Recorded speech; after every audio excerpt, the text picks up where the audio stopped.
అధ్యక్షుడు ఆర్ కృష్ణయ్య మరియు తెలంగాణ రాష్ట్ర యువజన అధ్యక్షులు నీల వెంకటేష్ పిలుపు మేరకు జిల్లాలోని బీసీ సంక్షేమ సంఘం నాయకులు, సైనికులు, ఉద్యమ కార్యకర్తలు, ఆడపడుచులు, యువకులు, పెద్దలు అందరూ బీసీల ఐక్యత కొరకు చట్టసభలో 50% రిజర్వేషన్ బిల్లును ధర్నాలకు, దీక్షలకు మద్దతు ఇవ్వాలని జిల్లాలోని ప్రజలు పిలుపునిచ్చారు.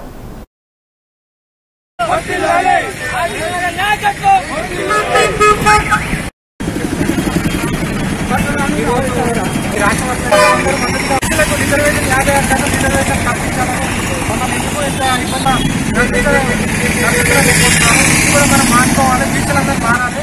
బీసీ ఒక మంచి బీసీ నుంచి మద్దతు ఇవ్వాలి. ఈ కార్యక్రమానికి చేసిన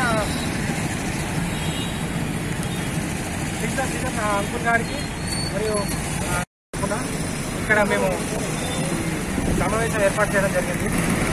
మీరు ముఖ్యంగా మేము కోరేది ఏంటంటే మా రిజర్వేషన్ మాకు కల్పించాలి. 56% రిజర్వేషన్ మా రిజర్వేషన్ మాకు కల్పించాలి. అసెంబ్లీలో కానీ పార్లమెంట్లో కానీ మేము ఒక ఓట్ బ్యాంకింగ్గా మిగిలిపోయినాము. మేము ఒక ఓటు బ్యాంకింగ్గా కాకుండా రాజ్యాధికారం వైపు మరియు మేము ఎమ్మెల్యేలుగా, మంత్రులుగా, సర్పంచులుగా మాకు అగ్ర కులాలకు ఉన్న రిజర్వేషన్ మా బీసీలకు కల్పించడం లేదు. మా బీసీలను అన్నిత్యం అనగదొక్కేస్తున్న ప్రయత్నం చేస్తున్నారు. ఆ ప్రయత్నాలన్నీ మానుకొని వెంటనే కేంద్ర ప్రభుత్వంలో మా 56% మా డిమాండ్స్ రిజర్వేషన్ని వెంటనే అమలుపరచాలని ఈ వేదిక మీదుగా కేంద్ర ప్రభుత్వానికి, రాష్ట్ర కేంద్ర ప్రభుత్వాలకి ఈ రాష్ట్ర వ్యాప్తంగా హెచ్చరిస్తున్నాం. బీసీలకు 56% రిజర్వేషన్ వెంటనే పెంచాలి.